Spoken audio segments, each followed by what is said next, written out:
Welcome to the IslandStats.com football show, your weekly dose of all the action from Bermuda's top football leagues. We bring you in-depth coverage of the Premier and First Division, results, highlights, analysis, and exclusive interviews.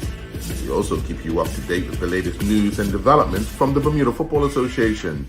Stay tuned for the IslandStats.com football show, your one-stop shop for everything you need to know about the beautiful game in Bermuda. Now let's join the IslandStats.com football show team.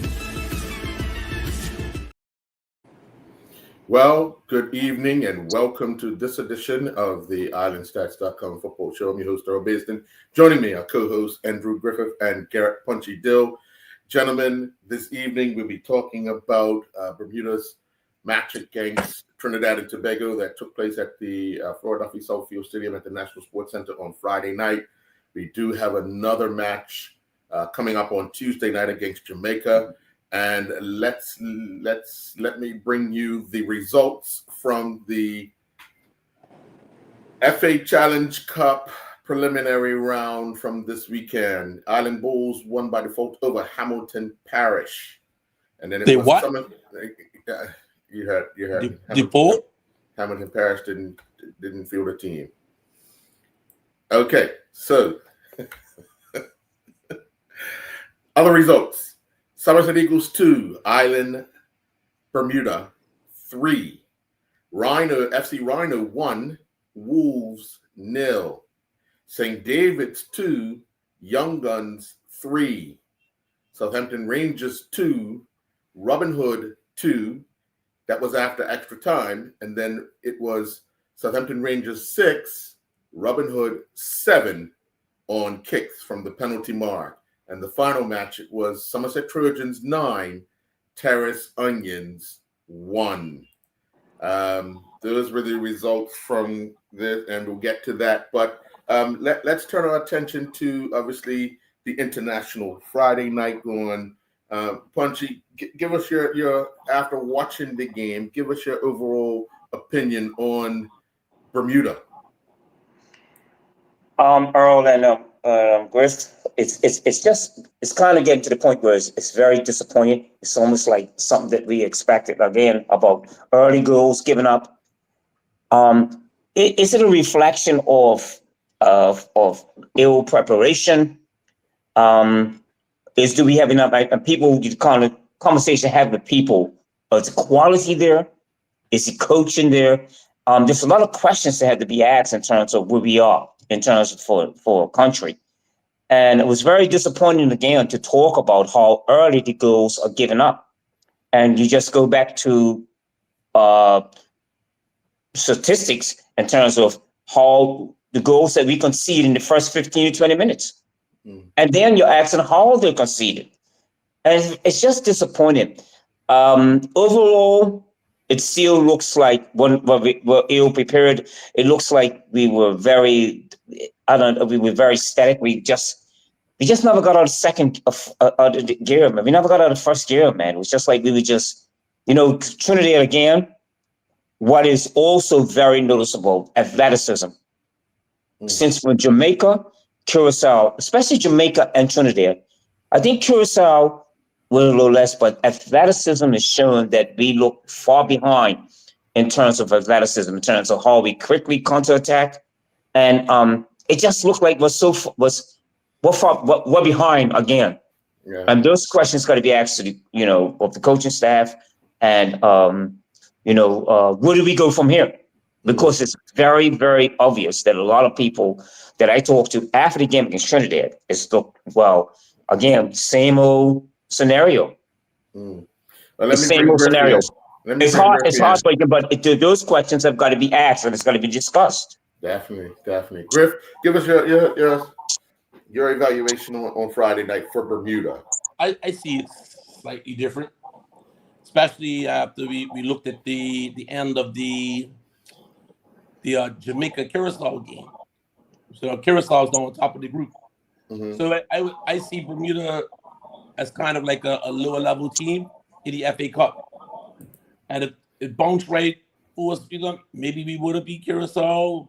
maybe we could have done better against Jamaica, but we're close, but we're not there. So like a team in the FA Cup, Cinderella could win a few early round games, but they're not likely to win the FA Cup. Same with us. Like we might be able to beat a bigger country here or there, but we're not going to beat them for like 4 or 5 times in a row. So we're doing well. I think we're on a track, and we're getting there. We need more pieces. Like we can't, like what we talked about in the pregame show.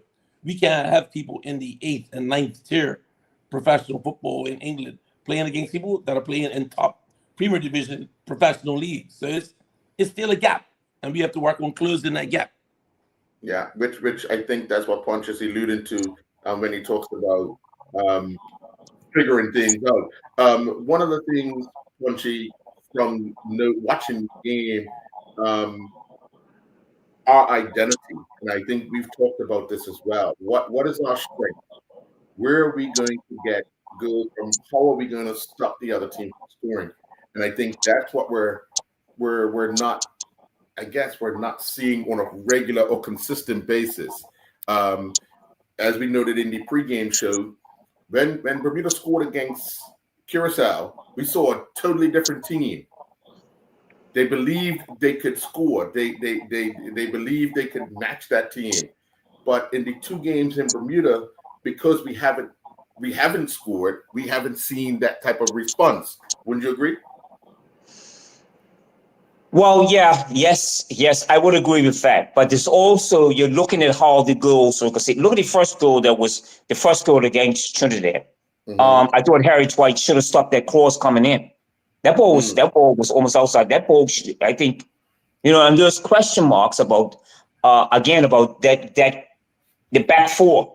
And again, what I want before I go any further, before answering that question, I'm going to also speak with what Griff said about. We started asking questions about where our players at that level are playing to compete with the higher those teams like Jamaica and Trinidad, and where they're playing.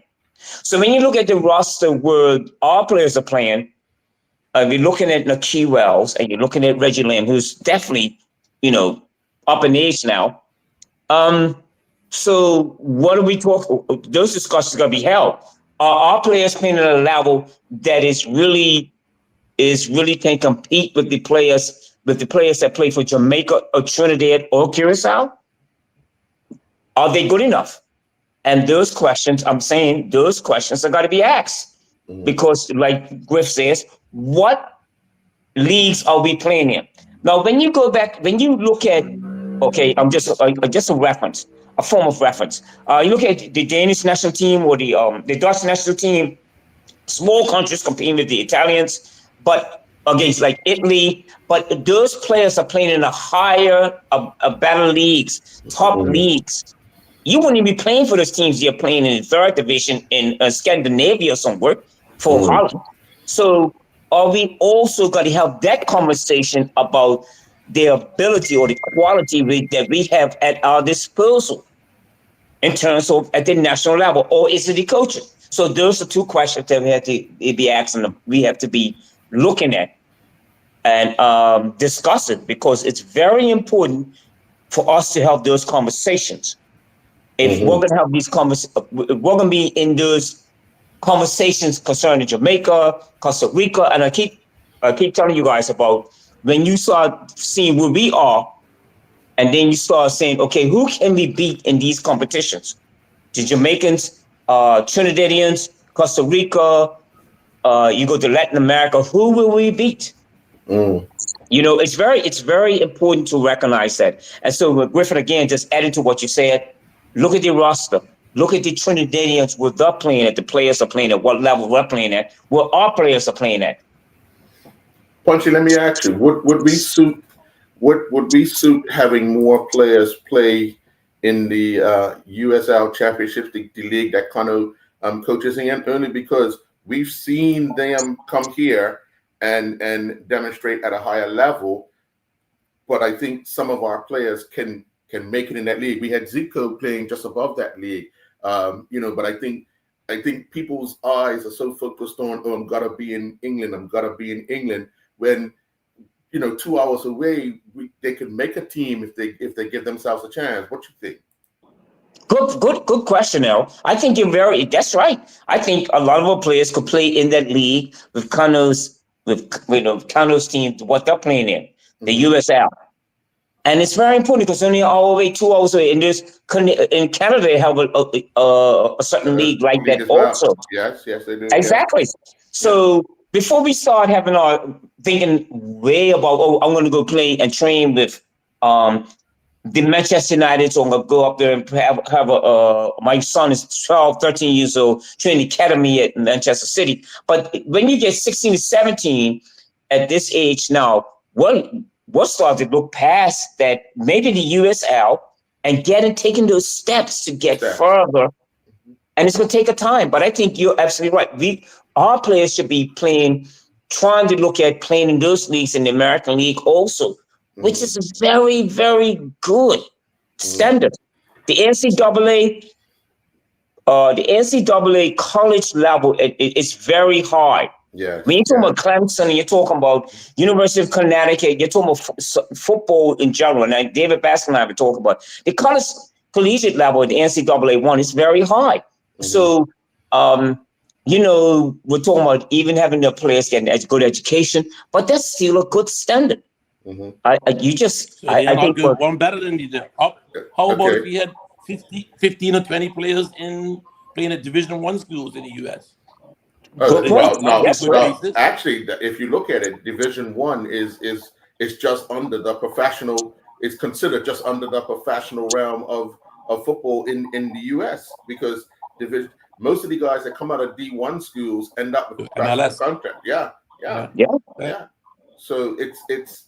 I mean, we haven't had many guys go to D1 schools, but it's a stepping stone to get into the USL because listen, playing football in the US is the girls are the same size, the fields are the same size, the balls the same size. It's no different than playing in the UK. You know what I mean? I just think that it's that big. We've grown up in this country to only look at, if you don't play cricket in the UK, you're not a cricketer. If you don't play football in the UK, you're not a footballer. Good point, Earl Basin. Good point. You guys, I'm serious, but ask this question. That's right. A lot of that then comes down, I guess, to the parents, because they're the ones that are making the choices when players are 14, 15, where they're going to go and where they're going to develop. Yeah, but so like you can same it. Nikki went to an academy in the UK. Right. Yes. And other players do. What is our mindset? Are we willing to do that? Listen. Yeah. Okay. Prime example. Growing up, we had 2 newspapers and 2 TV stations, right? 3. Or whatever. How many ever? Okay. Yeah. So, but when you used to watch sports back in the day, or read sports back in the day, you had early coverage of Sean and Kyle, yes, because they were playing in England, yes. You had David Bascom playing. You had David Bascom playing in the UK. You read anything about? I mean, in the US, you read anything about him? Yeah. Same thing. Come of late, you had Nikki playing in the UK. You had Zico playing in the US. You read anything about Zico? Because we've been trained to only believe that UK is for our sports. Because that's what you read, that's what you believe. You understand what I'm saying? But there is also the aspect is easier, like the work permit issue, being able to work in the UK. Sure. If a team values you enough, they will get that work permit for you. They get it for other people from other countries. You see so many different names now playing in the US. That's all through work permits, because the team has faith in you that they need that you are valuable to them. So they'll get you that work permit. But isn't that some of the issue with Zico, because teams only have so many roster spots? Yes, international players. Right, but guess what? The clubs that picked him up valued that skill, valued that what he was able to bring. And other Bermudians have that same value, but you have to put yourself in that position to do so. Right. Exactly. So you heard it. Exactly. You heard the press on islands that's based and advocates having children with American citizens so you can get your visa. That's right. No, well, yeah, I totally agree. Yeah. I totally agree, bro. I mean, I totally agree. We have to go searching for better quality, even in the United States, and families that are over there in Canada. You know, I know people that have moved to Canada that are over there in a bigger area, and they see football so different, and in terms of development, like in Canada, what's happening with Canada, and you know, the Canadian national program, like it's unbelievable just how far behind we've become. What's happened to us, and so this is also a wake up call for for the association. I understand the fanfare about people traveling around the world and we're doing this. We're bringing all these coaches from to prepare our coaches at the club level. But it still seems like there's something missing for development and actually what's really the direction that this country is going forward. Because there's so many, like my grandson who's up in Yorkshire, and I'm not going to reveal this to a lot of people. But anyway, it's just like my younger grandson. You know, that should be his under 15. And it's up in Sheffield. He's doing really well. And I know other people's, but that's not the all in all. What is the future for us? And we're going to have a discussion in terms of what you guys are saying. Are we just jumping to people that want to help the sons have this belief system? No, send him his now trials with Manchester United, with let's say for Aston Villa. And look at the people that are, you know, it's very important to recognize what we've been, you know, what's going on in the country and where people are going away to help, you know, taking their kids overseas and you know, you're talking about families packing up and going and putting and trusting themselves over in England, packing up and taking the son over, saying, my son's gonna do this and it's gonna, you know, he's gonna have trials for this person. And then they get there and realize it's not all about that. Yeah. It's more than that. Yeah. It's a real discussion that we're having now. That I'm sure a lot of people are having also. Yeah. And definitely. Definitely. So one of the things that we talked about before in the past is that a lot of players, not just in the Caribbean, other countries, from developing countries, football is their way out. And that desperation to get out of the situation makes them work hard. It's that single-mindedness of the cooking. That's where I think at times we can be a victim of our own wealth. Like we just don't have the same desperation as somebody that's coming from an impoverished nation. Well, you know, Griffith, I think this is another good point to recognize also about development. Let's say we're a small country like Norway compared to the Norwegians compared to the Italians. What have the Norwegians done? What have they done to get these players like that? Is it because the infrastructure has worked for a small nation like Norway? Odegaard is from Norway. Look at Holland. I mean, I'm only just putting that out there for people to say, well, okay, maybe more of our players need to go younger players. But how many parents are going to go to Portugal to learn that culture? Take their young players to Portugal instead of going to England to live and to learn about the culture of football. Look what's happening in Norway. And that's a perfect in terms of a small culture, a big culture, and what it has done over the years to get to that level. Yeah. And what have we not done? But it's also something to be said of the numbers, because in a nation that's got 1 million people, it's possible every generation that you might have 10, 11 unicorns. In Bermuda, we're probably only getting that 1 or 2 unicorns every 20 years. There's special players with that born talent and desire. So it's difficult with just 60,000 coming up with our unicorns. Yeah.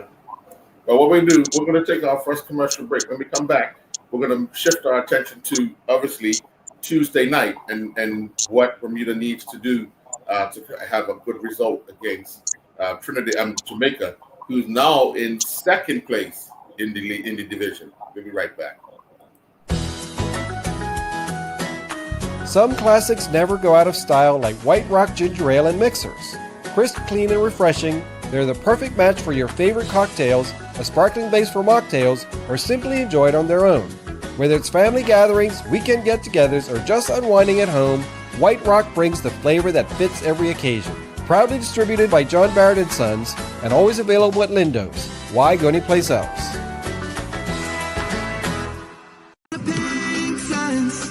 Beneath the cloud blue sky, where the ocean meets the land, and the long tails fly in Bermuda. Our hearts belong to this beautiful island. As an island, we are strong, proudly Bermudian. In every single way, from the sunrise to the sunset, and every single day, for over 135 years, it's been clear, British silence, proudly Bermudian. Bringing us near.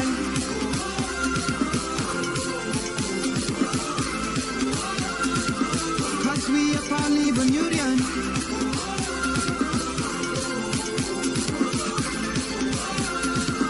Digital is proudly Bermudian.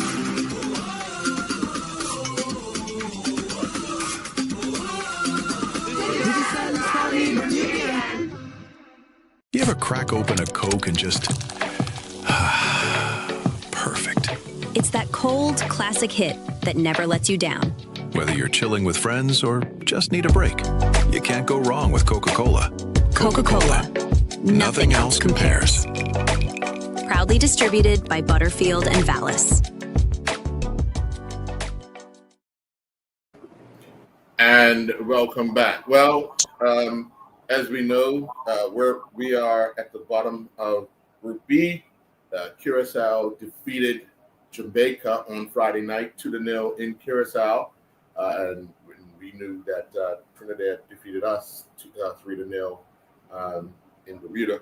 Now it's crunch time because after these matches on Tuesday, there's only one round left, and Jamaica. On Tuesday we play Jamaica, and Trinidad host Curacao.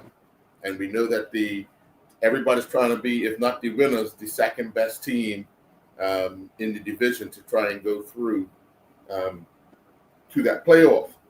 But we're still looking for our first victory. But Jamaica's got to try to steady their ship at home. Griff, what are you looking forward from Bermuda on Tuesday night? I'll be very blunt and basic. I'm looking for Bermuda not to take 4. Hopefully, we're more organized than the mistakes that we made last time. We don't repeat them, and we can come out with a more respectable scoreline. Yeah. Why don't you give us your thoughts for Bermuda on Tuesday night? It's going to be very difficult, because we've been designated as the weakest team in this group, and results speak for themselves. It's going to be very difficult. But one thing is, in terms of preparation, when you look at the results, when you look at the history of us playing against, when we really have been at our best, like when Zeke was here, I took that on the 19 team. I think he went down to Jamaica and won in Jamaica. Mm-hmm. I remember Alan Jones was coaching, and we had to go down and play 2 games against Jamaica and the Jamaican national team. We actually beat them in Jamaica, the national stadium. Mm. But I mean, Jamaica is under a lot of pressure also, so they have to deliver. So this probably give us a chance. This probably would be the best time for us to play better and show a good account of ourselves. For me, like Griff saying, I just hope that with the results that's already been against us already, we go down to Jamaica, and the first 15 to 20 minutes we give up a goal, then we're in trouble. So it goes back to what we're talking about in terms of our preparation. To go to Jamaica on Tuesday night is going to be a difficult situation. It's going to be very difficult, Earl. I don't see us getting a positive result in Jamaica. But I think if Jamaica is still shell shocked from the Curacao result, and then a bit of disarray, and maybe they make some changes, maybe we catch them flat. Like it's wishful thinking, or do we get the wounded animal that comes out ferocious and rips us apart? We have to see when we get there. Yeah, Tuesday night will tell. Tuesday night will tell. Because we saw the end of that game, and Jamaica did look shell shocked, like they couldn't believe what had happened. You know, they had scored a goal in the 90th minute. It was 5 extra minutes given, but the goal after about 3 minutes was ruled. One of the players interfered with the goal scorer, and he was in an offside position, so they took the goal away, and then it was like 10 minutes of extra time, but Curacao was able to hang on. So obviously Trinidad's going to be pushed by their home fans, and the last time those two teams played, it was a 0-0 draw in Curacao. So Trinidad will feel as if they're coming in on a high, but Curaçao's on a higher high because they've beaten a team like Jamaica. So, you know, hey, that's all to play for. But like you said, Griff, we're not sure what Jamaica we're going to get until we kick off on Tuesday night. And let's face it, if Trinidad or Jamaica does not qualify, oh boy, our countries are going to lose their minds. Yes. Worse than Bermudians are acting about Bermuda. So they will be under a lot of pressure. Yes. But funny enough, Punchy and I talked to Dwight York after the game. We asked him, were you feeling any pressure? And he was like, look, pressure's people that can't make the mortgage. This is fun, the competition. So they're up for it. Right. Yeah, that's a good point. He was quite candid about that, didn't he? He seemed really relaxed. But again, can you imagine the pressure that he's really under? Yeah. He was, like I said, I can imagine the pressure that he's under. Yes. He could not go back to Trinidad without 3 points. Yeah. Exactly. His job was basically on the line Friday night. Now, his job is still on the line because if they don't make it, that's it. You know what I mean? So he has to come out of Tuesday night's game with no less. Well, he needs 3 points because 3 points will put him level with Curacao, and if Jamaica beat us, they'll be tied for second place. But they'll need a better goal difference. That's all it is. Yeah, but what about that? Exactly? Yeah. What about the pressure for McLaren? For the Jamaican coach. Can you imagine the pressure that he's under? Yeah, and he has to get his team to respond from that defeat right away on Tuesday night. So it's going to be a tall order for Bermuda, but we're just going to have to kind of stick together and stay solid and hope we can get something out of it. So So I know Bermuda's still in it, but I don't know what you guys, but I find myself cheering for the underdog. I hope Curacao goes through and qualifies. Yeah, they'll be the smallest nation to qualify. Yeah, if they do get through. Yeah, well, it's really watching Curacao, but we got 2 goals against Curacao. But really the shows I still not really overly convinced about them. But the results are speaking for themselves, aren't they? Yeah. And look who's in charge of them. Yeah. Look who's in charge of the Curacao national team. Okay. He's got a long history of what he's done. Look at his resume. Look at what we're talking about. And I'm not trying to make this clear, but look, it's very important to recognize that who Jamaica has at the helm, who Trinidad have at, and who also Curacao have at the top. The top. Yeah. And so is that open for discussion also? I think everything's on the table. Yeah. But we talked to the head coach last week about this. Bermuda is just not on the same size as them. Like Right. We do not, unless somebody drops a big safe out of the sky, we don't have the money for $1 million coaches. We don't have the money for charters and other crazy stuff. So we have to make do with what we have. But is that one of our impediments? Yeah, I think what we need to do is continuously qualify for this round on a regular basis, and then we will see our level increase because that means we're dominating or winning at the Nations League level. You know what I mean? We're getting through that to get to this level because this is a step up, and I think we need to constantly make the Nations Cup final rounds, and then we need to be making the final rounds of the World Cup. We could do that over a period of time constantly. I think that's where we'll see an improvement of our football nationally. Are we going to win the Nations Cup? No time soon because we're still progressing to that. Are we going to get to the World Cup? No time soon because we're still progressing to that. But we have to keep heading in that direction in order to be successful. Do you think we're close to qualifying for the Gold Cup again? Yeah. Well, let's put it like this. I do think so, but I think what needs to happen immediately is we need to filter in some fresh blood. Because remember, yeah, go ahead. Okay, I'm sorry. Go ahead, Daryl. I'm sorry. Because we're gonna need the fresh blood to find out what this level is like now. So when they get to that Nations Cup, to get to the Gold Cup, it's not a shock to the system because it's a different level. And Daryl, I want the national academies for to help players progress through the national age group level, so that when they get to the national team, it's not as much of a shock.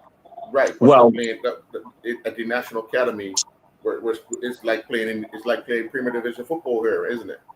Yeah. So, and that's a very good question also, Earl, to you actually about when you talk about bringing in fresh blood, where are we going to pick this from? What about there's a lot of good young 21s that are playing overseas that are in.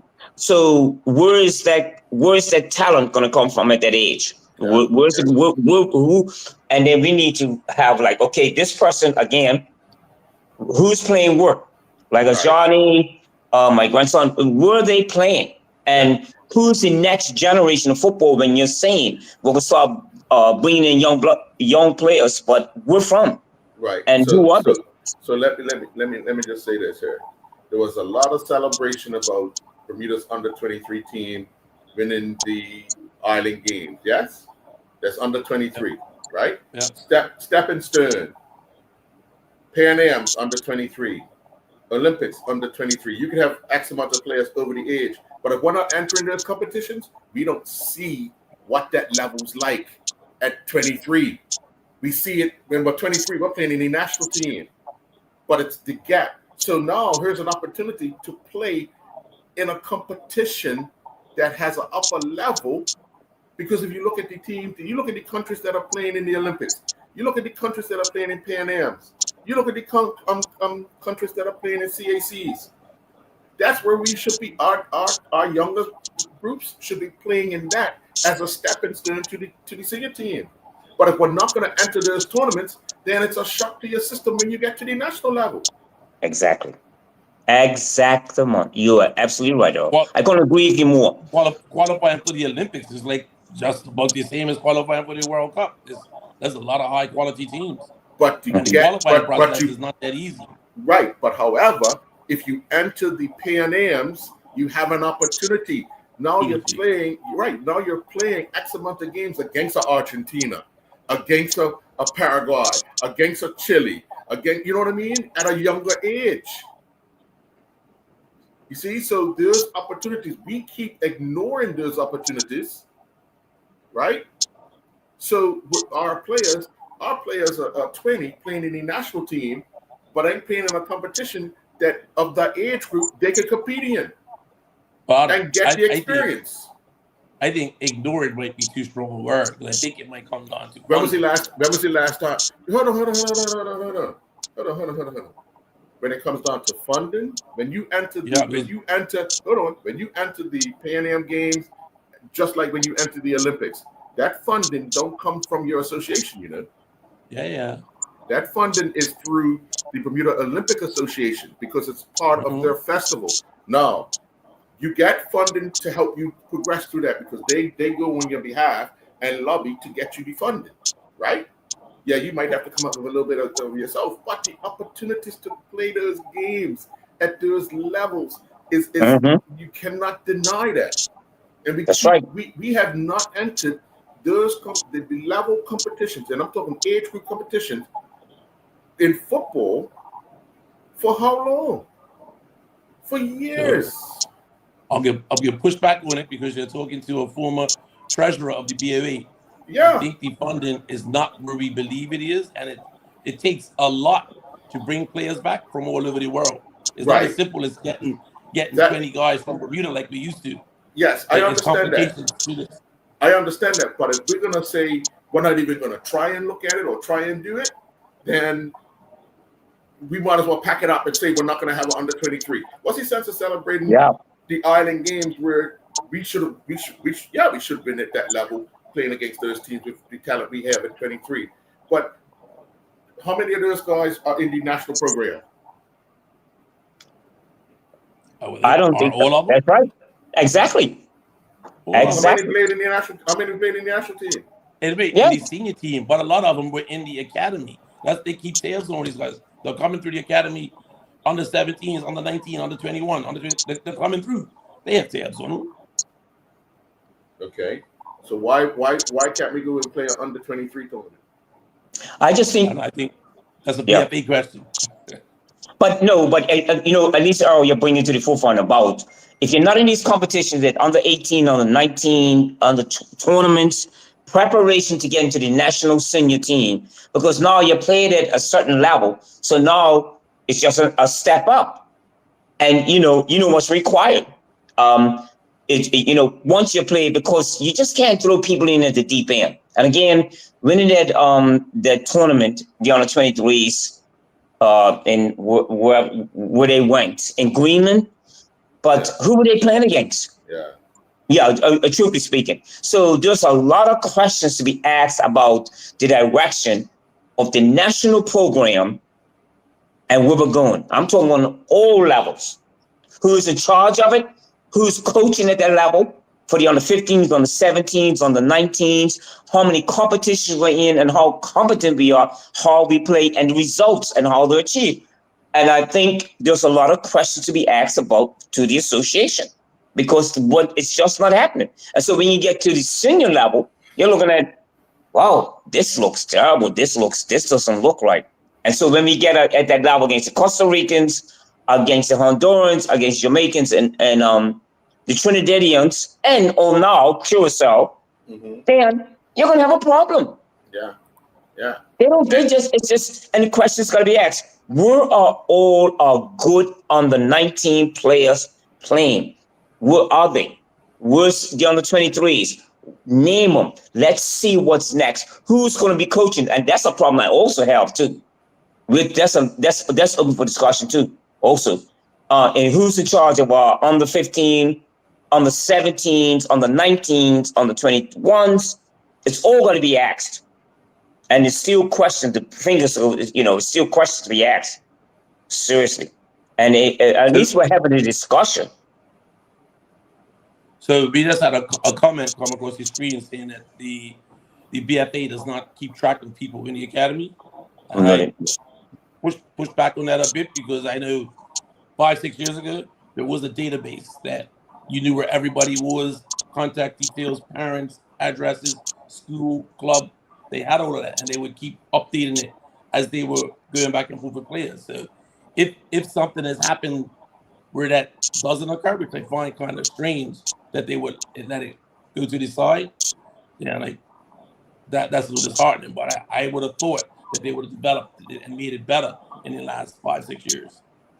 Look, I'm gonna tell you, Griff, I can answer that. I'm sorry, I didn't step behind you. Listen, because of my grandson, and because who would know what Johnny Butcher was playing? Do anybody? Yeah, he's not in Aston Villa no more. He's gone and playing in Bournemouth, so I heard. He's gone in anyway. The point is, when you're saying that they did do that, what are they doing now? Because we're a small country, we cannot just plan and just hope that it's going to happen right away. So everybody that is a top player playing somewhere has to be looked at. I don't care if you send the coaches over to go watch them, have a conversation with the parents, Are they doing that? So the best players, wherever they're playing, we want to know and what standard, what quality of playing, the standard of playing at, so that we have a real roster of the best on the 15 players, on the 17s, on the 19s, on the 20s. And if you're not doing that, damn, don't ask them to come over something and throw them in at the deep end, because it ain't gonna work. Yeah. Let me just quickly run down the teams that played in the last Pan Am Games. Brazil won. Chile were runners up. Mexico, USA, Uruguay, Colombia, Honduras, Dominican Republic.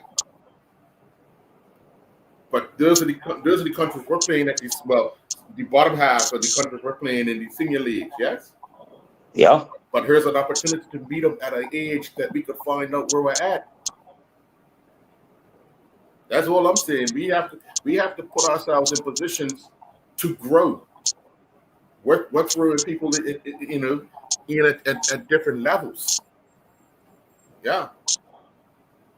Well, very good point. Yeah. Look what's happening in the Dominican Republic. Yeah. Look where they're playing at. The Dominican Republic, who people regard as a baseball country. Yeah. But look what they've done. And I've watched some of the Dominican League done. So where's the investment? But even if you have an investment, you got to have smart people to know what direction you're going in and how you play. And what do you do? What is in it for us in terms of the direction we're going in? And then you have a country like Dominican Republic who's surpassing us. They're going to get the players. Even in the women's soccer, Dominican Republic are beating us also at that level. So what are they doing that we're not doing? Or what have they done that we're not done? And you have to ask those questions. Having a lot of babies. I ain't gonna make that statement. That you said that I didn't. But I mean, seriously speaking, when you look outside the country, what they're doing, and we're being left behind. And those questions, fingers got to be pointed at, and technical director or who's in charge of this. What is going on? You can have a country that's profile, or you got to have a certificate to coach and all that, a badge to coach. Yes, okay, but the knowledge of the person that's taking those exams has got to have footballing knowledge, not just a person that's going to go take an exam. Say, okay, I can coach. They're going to pass it, but do they have a footballing background knowledge? And I think it's something that's got to be discussed. It's got to be talked about, and even the coaching at the club level. It's got to be discussed. Otherwise, we'll still be talking about this in a couple of years' time in terms of the under 17s, under 15s, and the under 21s, under 23s. And I think, Earl, what you're saying is very true. All of those competitions we have to be involved with at the age level. Even if we don't make it, we have to be getting to those stages. That's right. We have to start looking to get into those things.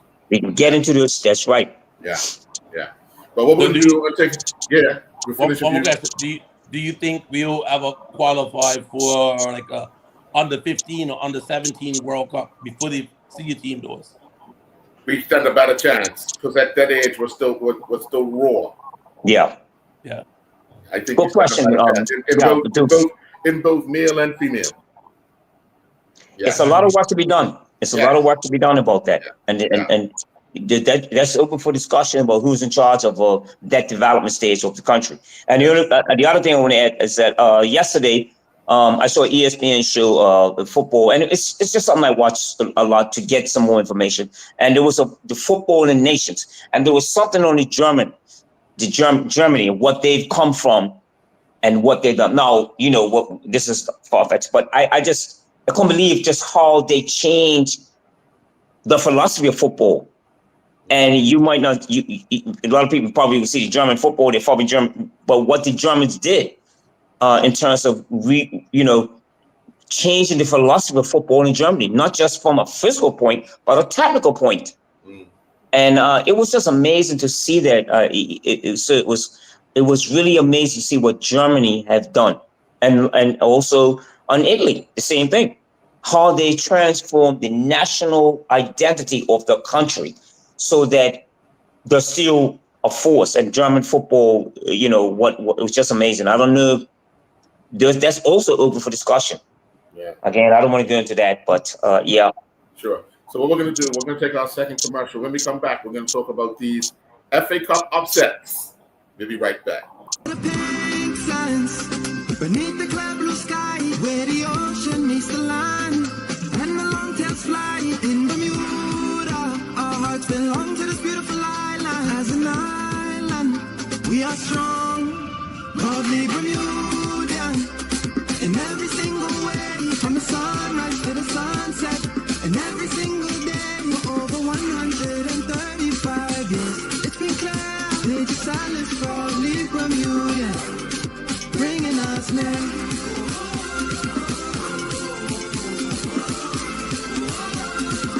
Cause we are proudly Bermudian.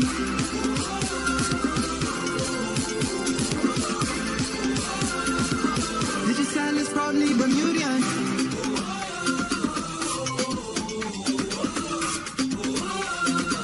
Digital is proudly Bermudian. You ever crack open a Coke and just... perfect. It's that cold, classic hit that never lets you down. Whether you're chilling with friends or just need a break, you can't go wrong with Coca-Cola. Coca-Cola. Nothing else compares. Proudly distributed by Butterfield and Vallis.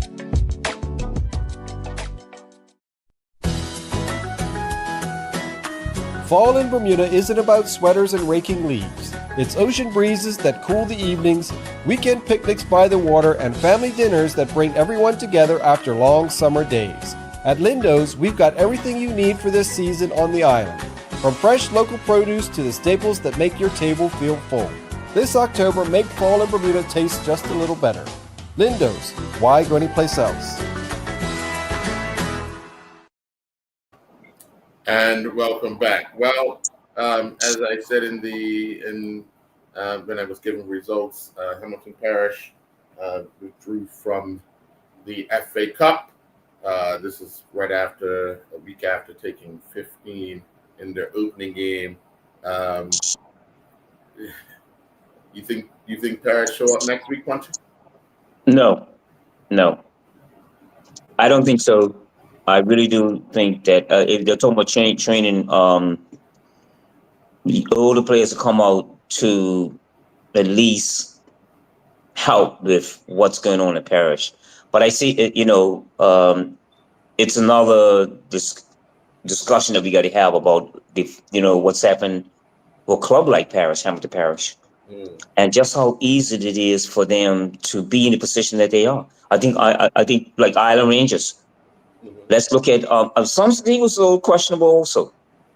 I look at the teams. Let's see, Rangers. I think they're okay. Yeah. But Parish is a really case study in what's happening in the country for a club like that. They one time had a cricket program that was good. So what has happened in the last 4 or 5 years? They had Sergio Aguero. I think it was also my coach who was helping out Donnie with Sergio, who coached Larry Smith. Mm-hmm. What has happened? Who's helping? What has happened to the whole community? I look at, sometimes I go up there, I look at the club, what direction, they use the lights on the Shadow Bay. I see the youth program, yes, right? But then there's such a void between the youth program, a big gap between the youth program and the senior program. Who's going to go play for Hamilton Parish? And those questions are going to be asked, So it's also what's happening in the country. I think they're just the beginning of what's going to happen. Mm-hmm. Griff, give me your thoughts on Hamilton Parish. First entering the FA Cup and then not playing in the FA Cup. Well, yeah, just like Punchy, it's a little disheartening having played against Hamilton Parish over the years, First Division, and even Masters. Even this Masters League was supposed to start this weekend. People are on the Masters management chat saying, that I don't think Parish has enough guys for the games this weekend. Luckily, they were rained out, so we don't know. So you don't have enough for your First Division team and for Masters. So Punchy's saying they're asking the older players to come out. the older players aren't even there anymore. They're not playing Masters. Like we have 4 or 5 that left Hamilton Parish last year from Hamilton Parish to play Masters with North Village. So it's people who have made comments on her in weeks past that is a management issue with the club that is not being run right. I don't know the details on that, but it seems again somebody just popped it up, poor management. But that's I think, and that's club life. In every club, you go through different managements. Some are better, some are poorer. But that's like it's the ebb and flow of club life. It's 100% most of the time it's volunteers. So you hope you get the best that you can, and if you don't have the right management, is you as the members, that's your fault. You put them there, so you remove them. Every club has provisions for special general meetings, but again, as soon as something goes wrong, you can't throw out management. So if this has been going on for a long time, then yeah, I think the membership has an obligation to try to right this shit. And if they don't, then I guess they're accepting it. Oh yeah, right, Griff. Because I mean, 4 or 5 years ago, you seen Hamilton Parish in the paper going to youth tournaments. You know what I'm saying? Like, yeah, these guys were going to tournaments. Hamilton Parish was doing really well. Going back 4 or 5 years ago, or maybe even a little longer than that. And it's like, what has happened? What happened? So as and that's what's going to happen with a lot of other clubs, I do believe. That when you don't have a really good youth program direction, and then you have bad management at the top, which is what we're talking about, then you're just going to fall by the wayside. And I think that for a community-based club, it's sad. It's really sad to see what's happening in the country. To see what Hamilton Parish has used to have a huge following. Yeah. Well, let's move on to a match that took place yesterday up at White Hill Field. Somerset Eagles went down 3-2. This after leading 2-0 to Inter Bermuda. Like I said, up 2-0 or 1-0 at the half, scored early in the second half, and then conceded 3 goals, 3 late goals to get knocked out. We all when we get to our picks, we all pick Somerset Eagles having played a game, the Corona League team not having played a game, but it's one of those things where you leave a team in with a chance, and the Corona League team got those 3 goals, and now they'll be in the draw for the first round of the FA Cup. Griff? This is a little strange. I don't know. You're up 2-0 that late in the game against a lower league opponent. Maybe they get 1. Maybe they get 2, but they're never supposed to score 3 goals. Like some of those goals are getting smacked out, maximum killing time. Like you sound like I was shocked when I heard that. Your thoughts on that particular game, Punchy? Somerset Eagles. First of all, I know who's the players for the other team. Maybe the older players, maybe the not got old players. Maybe they got a couple of younger players also. That would be very interesting also.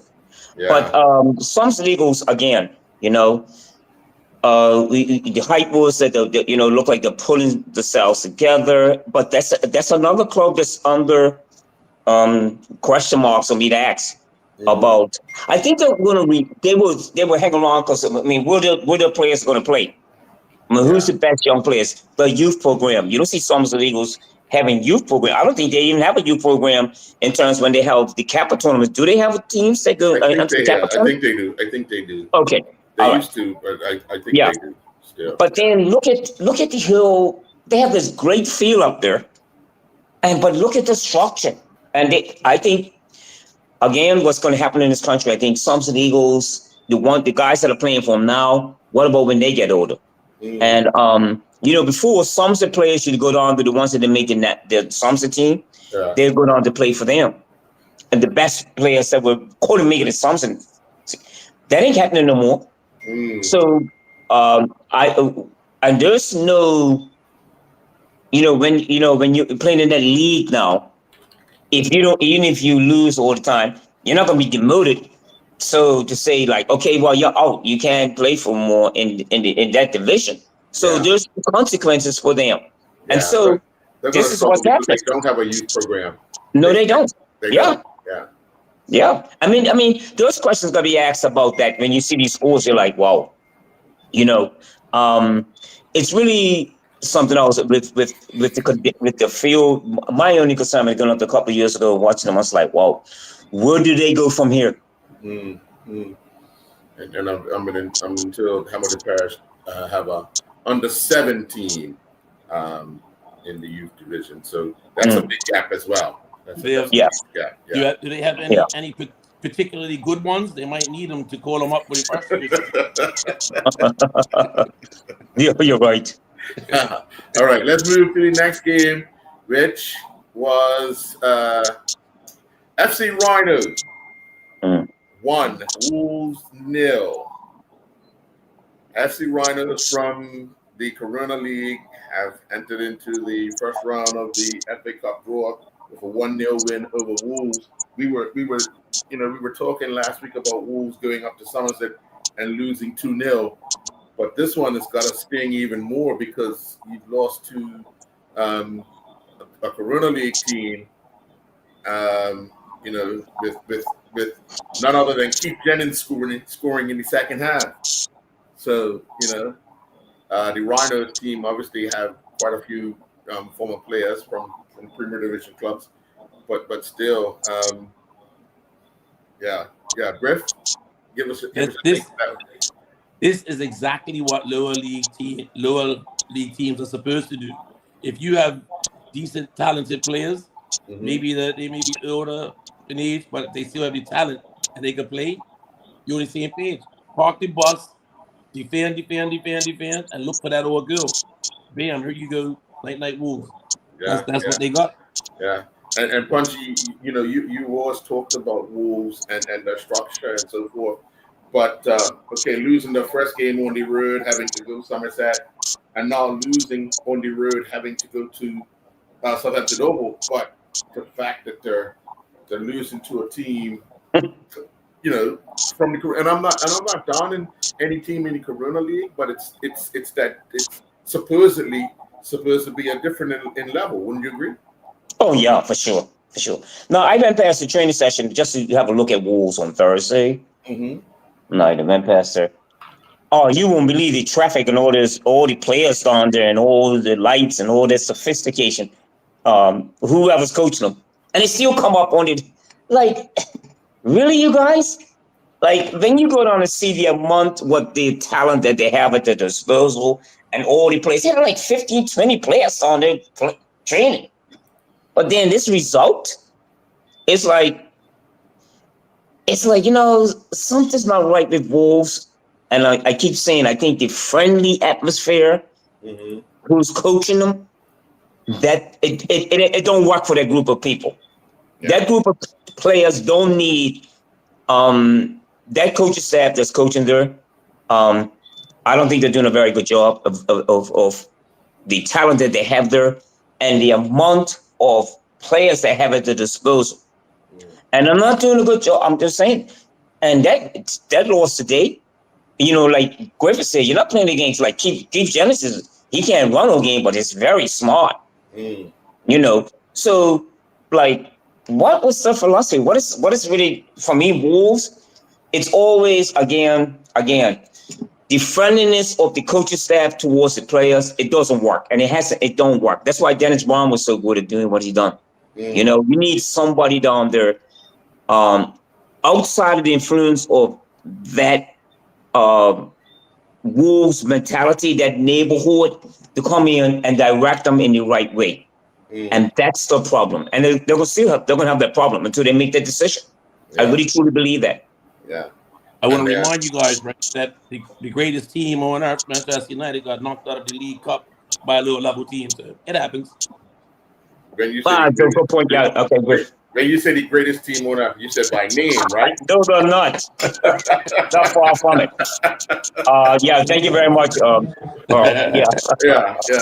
Really. Then the 15th, no. Yeah. The next game, it's St. David's going down 3-2 to Young Guns at Lord's in St. David's. Wow. Yeah, I want to say surprise. We don't pick this. Whatever. Next. Yeah. Yeah, Young Guns. You saw this comment, but But check this out. Young Guns got girls from Rwanda Bascom, Rico Wells, and Dion Stovall. oh, jeez. Yeah. Oh, there you What? go. There you go. What does that tell you? They have a decent organized team, and any team that has a Dion Stovall in it, if you're close, Yeah, one day.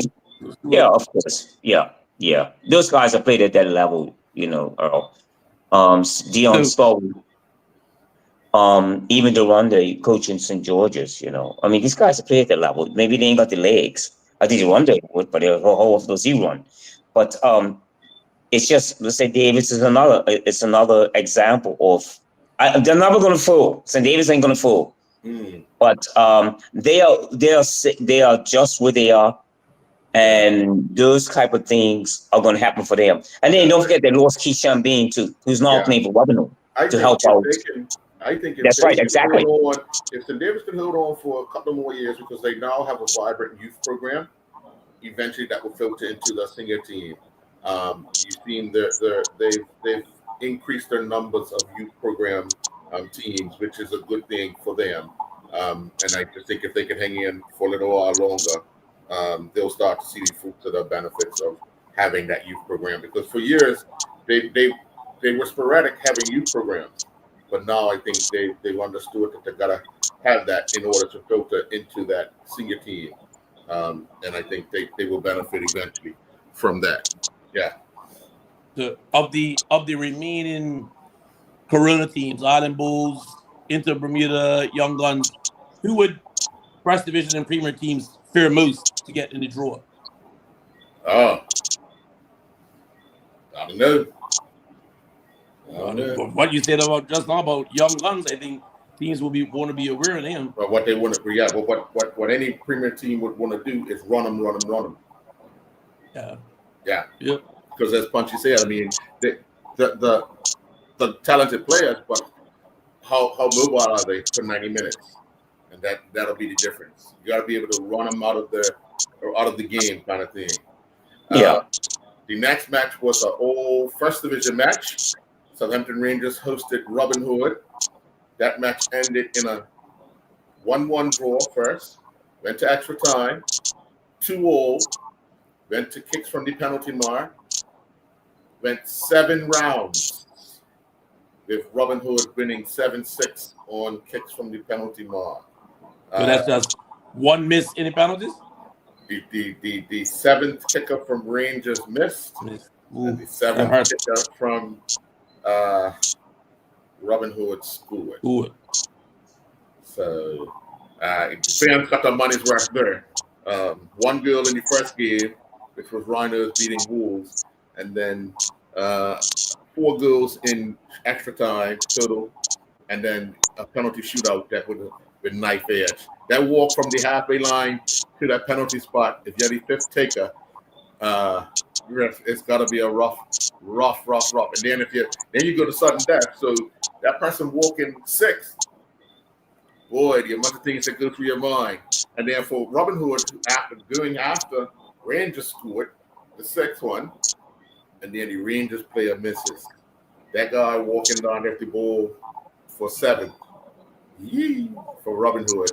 You got to keep all your emotions together. Punchy, when you start talking about kicks and sudden death, you've had that opportunity? Yeah. I had it in Mortimer Cup. Yeah, the sudden death with penalties, yeah. Oh, damage wreck. And it's really, but it good, with 3 guys that, Gumbo Bean taking the first one who really ever missed a penalty. Right. It was significant in terms of who takes what, who's the last penalty taker.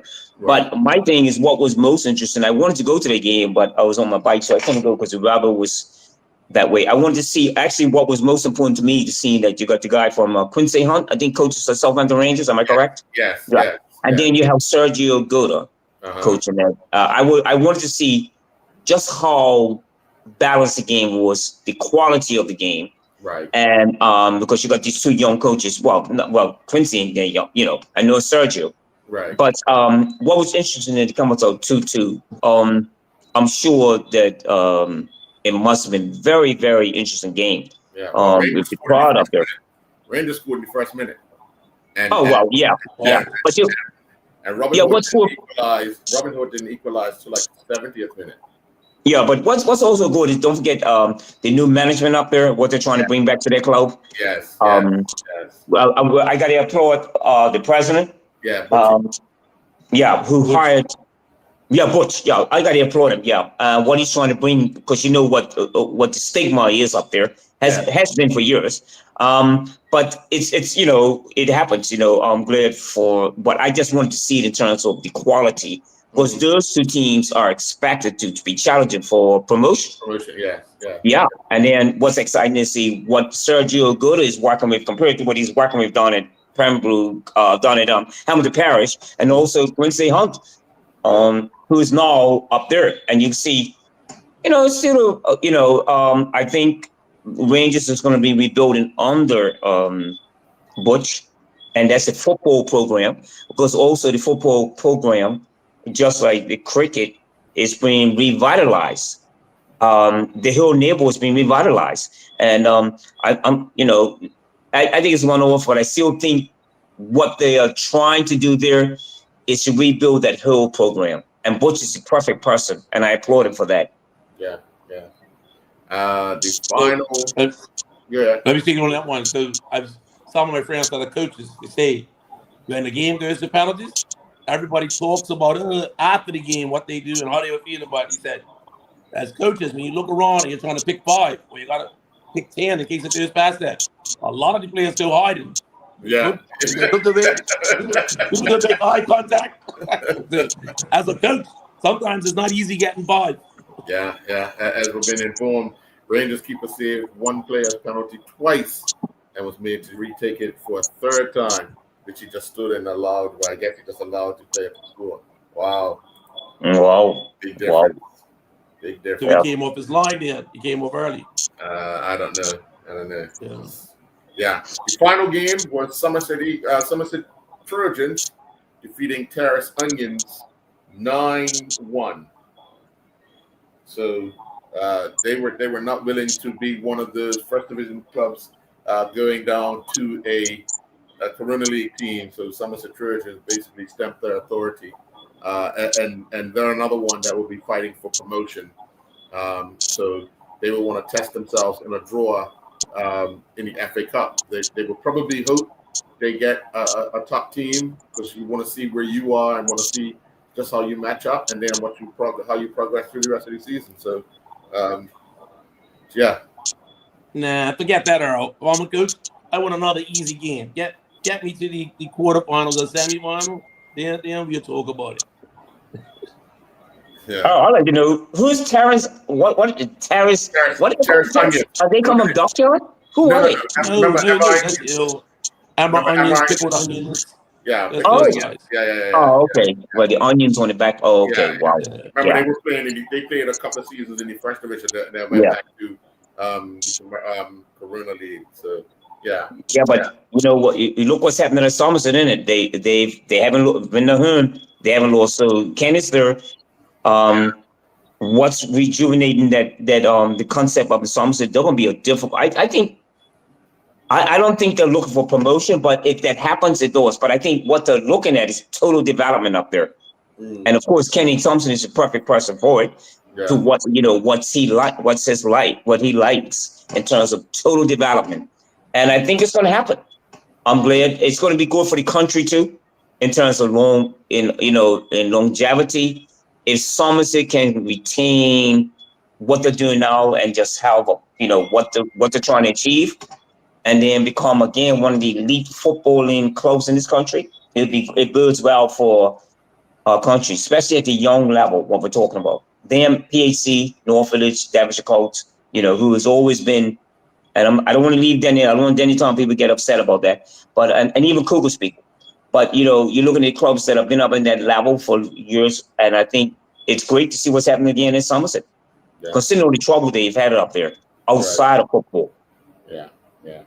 Well, let's turn to those picks, gentlemen.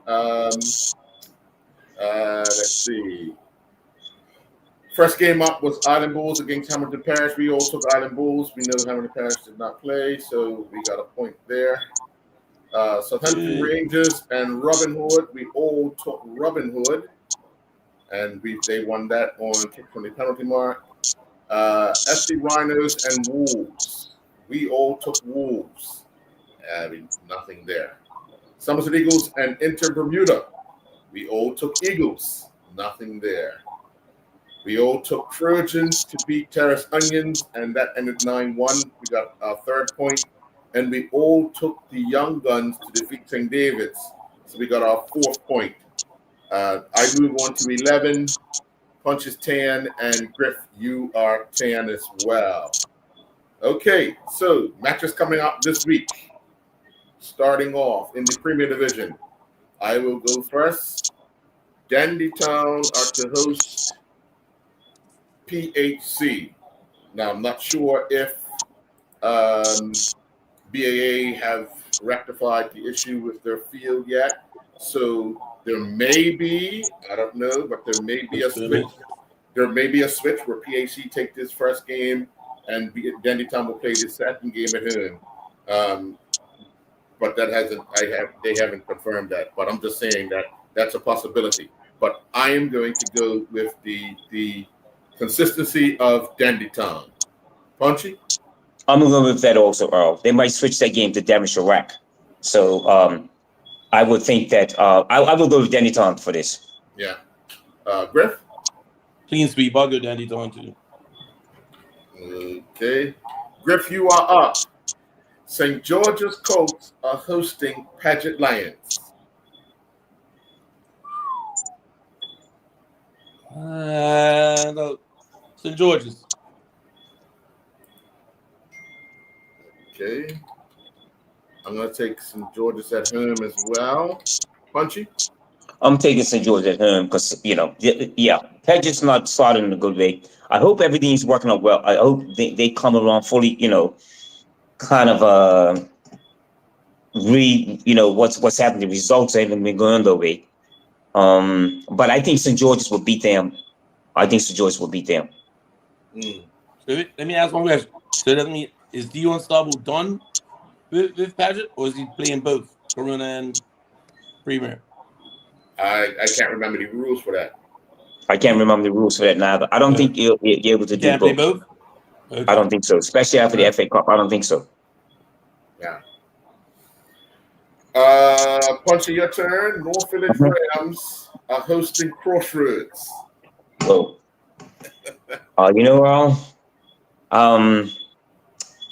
I'm having discussions with my nephew and the state of what Norfolk is in. Anyway, not the state, but there's still some issues that have got to be fixed at North Village. And I think they're going to have a hard game against. I'm going for a draw. Okay. Griff?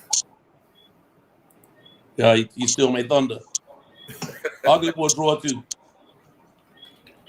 I'm going to go with the consistency of Crossroads to start the season. They'll find a way to edge North Village at Bernard Park. All right. Devonshire Colts are home to Devonshire Cougars.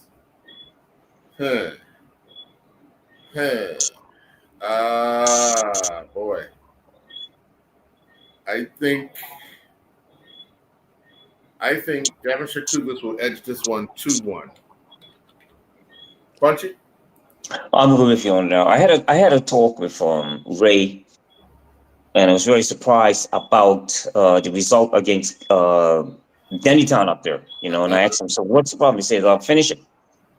I just think that Cougars, when I witnessed Cougars last Friday against North Village, they should have won that game, and that's truthfully great for John Day Smith, who scored that great goal.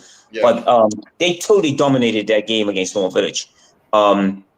So I just think that the way they're being coached now, the organization, how they play, I think they by the odd or maybe 1 or 2 goals, I think Cougars will beat that game. Griff? I think Colts are still adjusting from losing the center back and captain. So I'm good. Cougars. Okay. All right. Punchy. This one should be an uphill battle. Boulevard Blazers versus Social Club. Woo. Wow. Yeah, that's kind of a, I think Social Club gonna beat them. Okay. Social Club gonna beat them.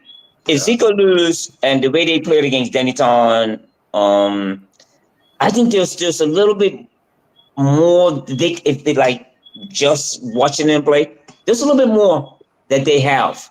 What I do again, going back to their behavior and how they just keep playing. And if Zico gets on the ball a lot more, and the good thing about it is he don't complain; he just plays. Right.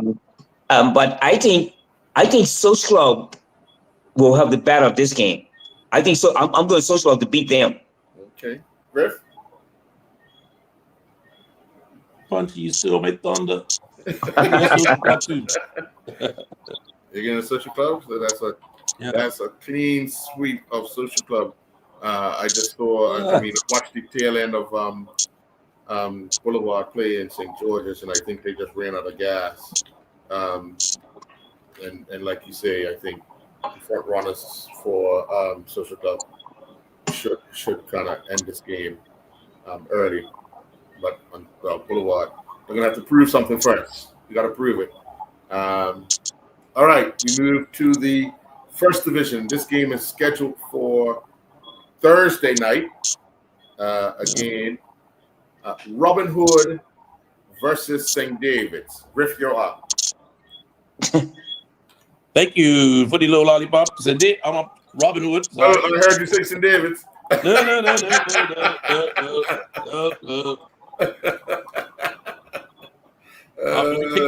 We'll be right everybody to Robin Hood. I took Robin Hood as well. Punchy? Yeah, Robin Hood. Yeah. Okay. All right. This one here, if they show up, this should be a doozy. I'll give you Punchy first for this one. Hamilton Parish up to face Vasco. Hamilton Parish ain't gonna show up. I'm going with Vasco. Hamilton Parish ain't gonna show up. I'll go with Vasco. That's easy. Right. Griff? Yeah, I think Vasco will keep it under 10. And I'll take Vasco as well. I'll take this one first. Wolves versus Southampton Rangers. Woo. I'm going to go with Rangers. Punchy? I'm going with Rangers. That's I just think that Rangers in another the mindset now with Quincy Hunter. Yeah, I Wolves are just who's him? Rangers is him, am I correct? No, Wolves are him. Okay. I still go with Rangers. Okay. I think his organization, what he wants to do at the Rangers, I think is better. I think the Rangers will win that game. Yeah, except for Bernard Park. So yeah. Griff? Any words of Mr. Darrell? Rangers! Get him. All right. Okay. Final game. Griff, you're first. Somerset Eagles are hosting Somerset Trojans. Woo! You battle of Somerset. I'm picking Somerset. Trojans. Trojans. I'm taking the Trojans as well. After the opening two games, I Eagles. Yeah. Punchy. They gotta make us This isn't even up for discussion. The reputations are on the line here. I just think that there's that old cliche of what do they call it? A West End was a derby. No, it's not. No, it's not. Maybe I might be able to inspire the Sons of the Eagles. If they are watching this program. But no way. I Somerset hands down. Yeah. All right. Well, that's the picks for this week coming up. We'll see how we do. We'll be back next week Sunday with another edition of the Island Stat Football Show. We'll see if we can get the national coach after the game on Tuesday night to join us on Sunday to talk about what's the plan for the final two matches, because obviously things are going to be put in place for those final two matches ahead of the World Cup qualifiers. All right? I say one thing before we go. I got the opportunity on Friday to interact with a fan of the show, and she asked us, "Hey, you guy on TV?" I said, "Yes, I am." See, we got fans. So, why are you always rocking any chairs? I said, "I didn't realize I do it. Maybe when I get excited." So I said, "I'll try not to rock." She said, "No, I'm just wondering why." So it's nice to get some feedback out there. People, let us know. It's better than the rude comments that I normally get and about there when we pick against people's teams. Yeah.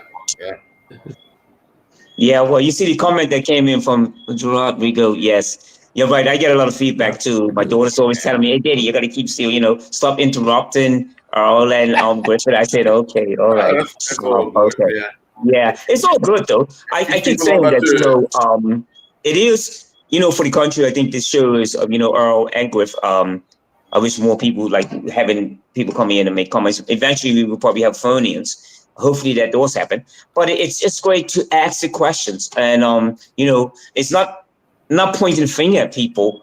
And we're talking about Hamilton parishes, and we're talking about the Somerset Eagles, and at least we're having the discussion. I keep saying a lot of people want to have discussions at the bar, but they sometimes it's like have discussions like this, open discussions about what you were talking about, Earl, about our future with the youth program, the national program.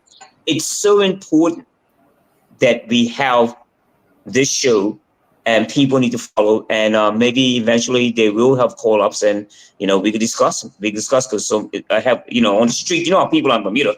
Yeah. And let me tell you guys about this. You guys need to discuss this. I'm like, okay, all right. But anyway, I wish more people would tune in, and thank you very much for having me as as one of the pundits. Yeah. Okay.